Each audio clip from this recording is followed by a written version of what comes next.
You will have heard so many heartfelt tributes to President Joe Biden now that he has announced that he's standing down as the Democratic presidential nominee. He's declared that it's in the best interests of my party and the country for me to stand down and focus solely on fulfilling my duties as president for the remainder of my term. He said that he has decided not to accept the nomination and to focus all his energies on his duties as the president for the remainder of his term and to offer full support and endorsement for his Vice President Kamala Harris to be the nominee of our party this year. And he urges Democrats to come together and beat Trump. Now, Joe Biden is standing down because his mental faculties have very visibly sharply declined, and no one serious thinks he is able to continue functioning as President of the United States of America.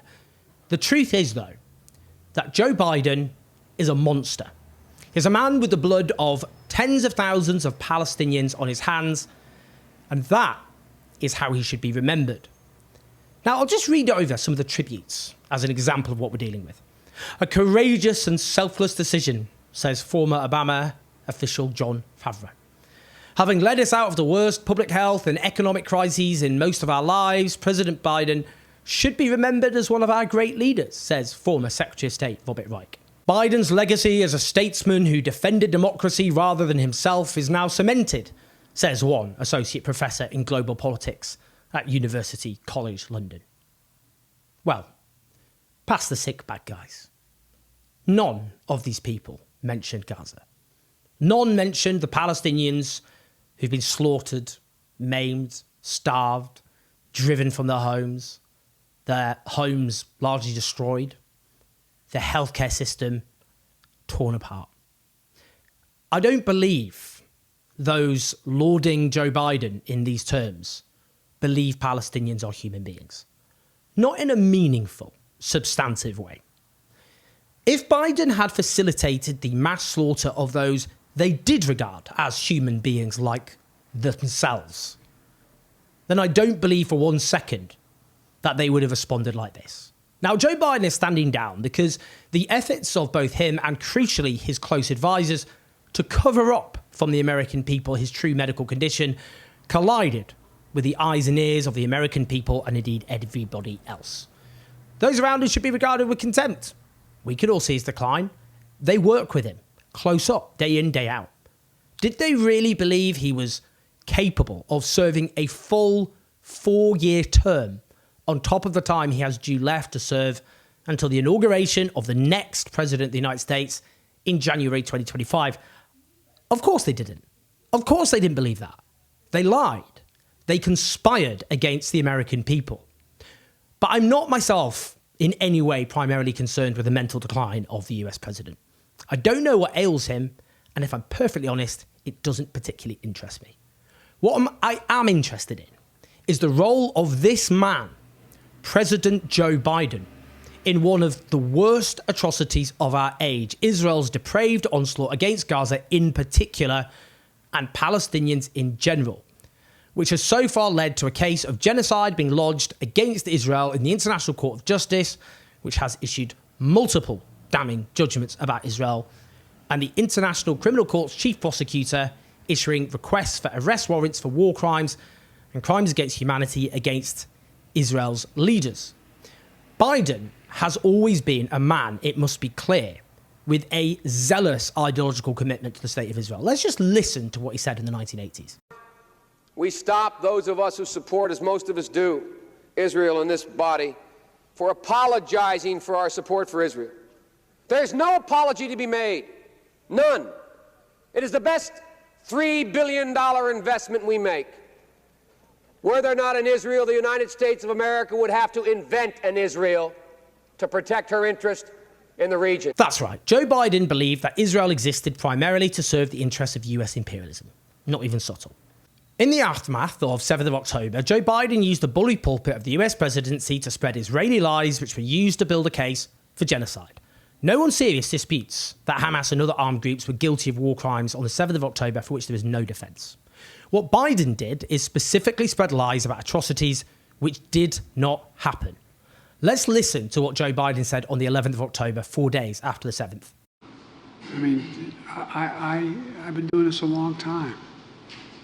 I never really thought that I would see and have confirmed pictures of terrorists beheading children.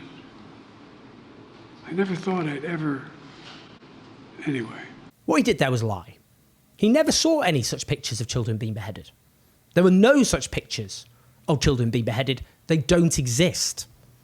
There's no evidence of any children being beheaded on the 7th of October. According to Israel's official statistics, 36 Israeli children were killed on 7th of October, each of those an indefensible crime.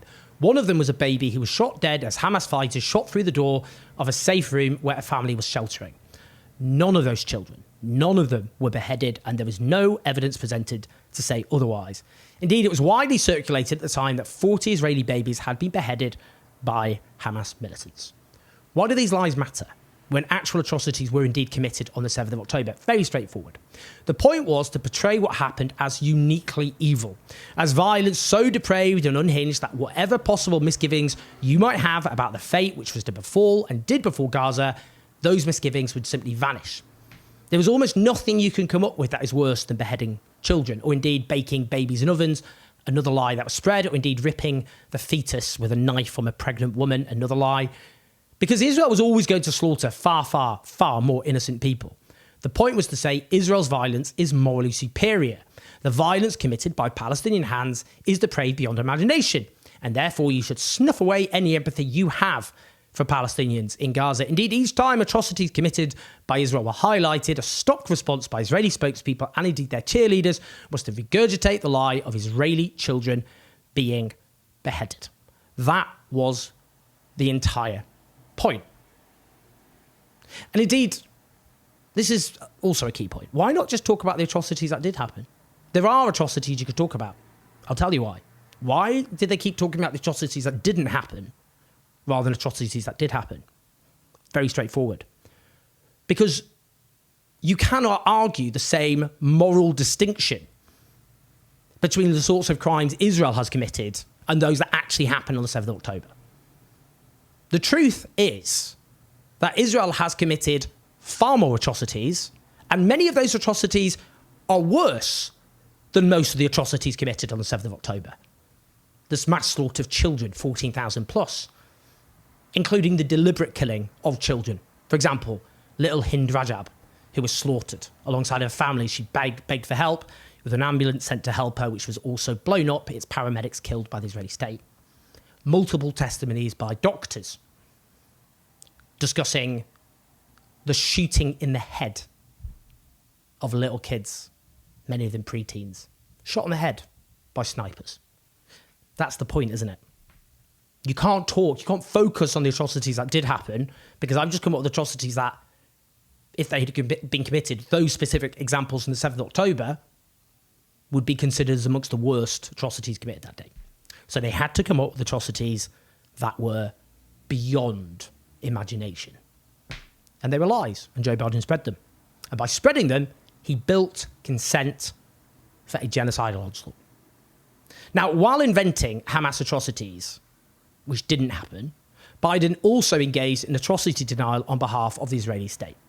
In late October, when many thousands of Palestinians had already been butchered, far more than the number of Israelis slaughtered on the 7th of October, not to understate the horror of the latter, but to emphasise the horror of the former, Biden publicly declared, and I quote, "I have no notion that the Palestinians are telling the truth about how many people are killed.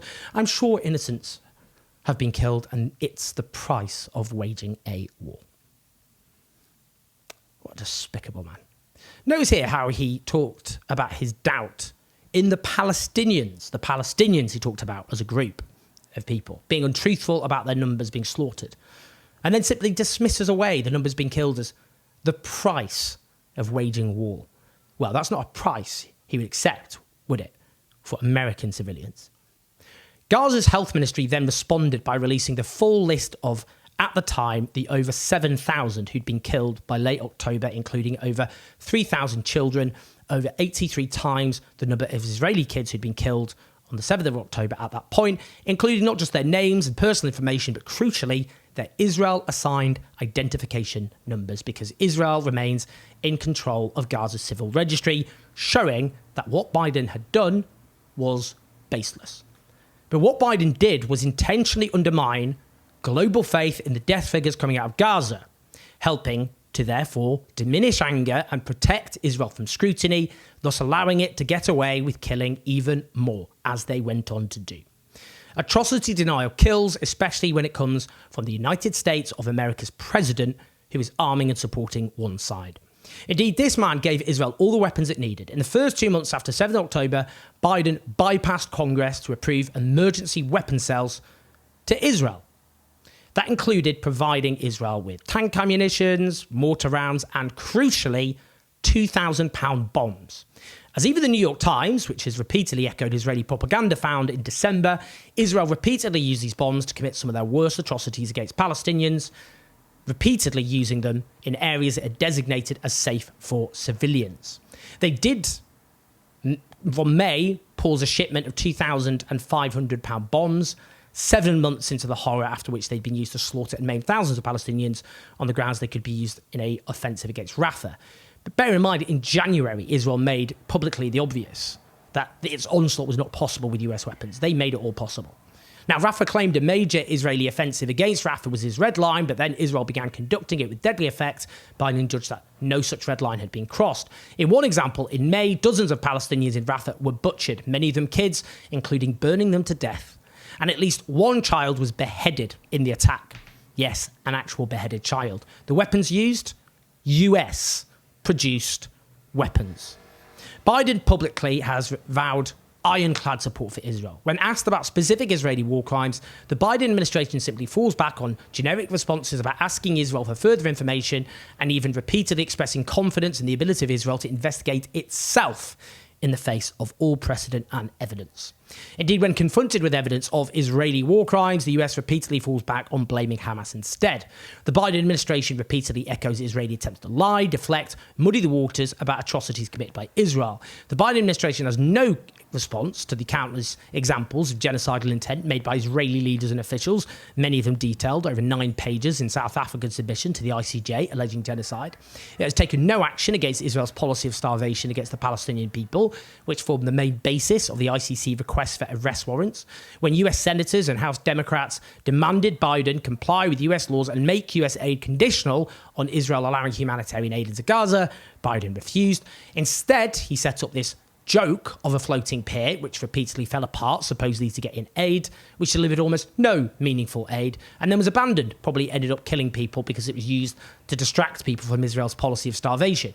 The US also dropped aid on Gaza, which again provided a pinprick of what was needed, inefficiently targeted, and in some cases killed Palestinians as it fell from the air. Gaza is in the grip of famine, and Biden's prints are all over it. Biden's administration spread Israeli claims about, for example, Al-Shifa Hospital, Gaza's main hospital, being a terrorist hub, which journalists such as those at the Washington Post ended up tearing apart, lies used to almost entirely destroy every single hospital and medical facility in Gaza, every single one bombed and attacked, imposing a daily death sentence on countless Palestinians. Biden officials have repeatedly privately briefed their disillusionment and supposed anger in Netanyahu, which makes them total cowards, because they clearly only do this because they know Democratic voters are angry, understandably, and they think that will be enough to satisfy them. Occasionally, we've heard Biden's public hand-wringing over Israel, but what little there has been is purely for domestic consumption and makes no meaningful impact on Israel's conduct. The US has repeatedly used its veto on the UN Security Council to protect Israel, such as vetoing demands for a ceasefire or for Palestinian full membership of the United Nations. When the ICC's chief prosecutor issued those arrest warrants for war crimes and crimes against humanity against Benjamin Netanyahu and his defense minister Yoav Gallant, Biden condemned them, responding, "I will always ensure that Israel has everything it needs to defend itself against Hamas and all its enemies." Just this week, the Biden administration condemned the International Court of Justice's overwhelming opinion that Israel's occupation of Palestinian territories was illegal and indeed apartheid. And by the way, before you go, well, any president of the US would do this. Don't hate the player, hate the game. I'm aware this is to do with the US state. I'm aware this is a systemic problem. But individuals still have agency and they must be held to account. When Israel invaded Lebanon in 1982, right-wing Republican President Ronald Reagan was disgusted and rang the then Prime Minister Menachem Begin and said, "Menachem Begin, this is a Holocaust." He demanded Begin stop the bombing, and 20 minutes later, Begin rang back and ordered the then Defense Minister Ariel Sharon to halt the attacks. In 2002, George Bush strongly condemned Israel for killing Hamas's most wanted militant because 14 Gazans were killed in the same strike. Joe Biden is a monster. He is someone with the blood of countless Palestinians on his hands. He made this atrocity, one of the great atrocities of our age, possible. It is notable that polling shows most Americans do not believe that Israel is committing genocide. More Americans than not, should be said, including a large majority of those intending to vote for Joe Biden. Even if it wasn't for his mental decline, Biden was always going to struggle in the presidential elections because many natural Democratic voters were disgusted by this genocide and had no intention of voting for him. Do not mourn this guy. He's a monster. He's a moral disgrace. He deserves to be condemned by history forever. Don't rehabilitate him. Don't give him an inch. And those blindly celebrating him now simply underline the fact they don't believe Palestinians are humans. But Palestinians are humans. The worth of their lives no greater than the lives of me or you. Palestinian lives matter. And there are those of us who will never stop believing that and never stop holding to account the criminals who drowned Palestine in blood. Please like and subscribe. Do leave your comments and thoughts. Do share this video. Help us keep the show on the road at patreon.com/7Jose4. Listen to the podcast. I'll speak to you soon.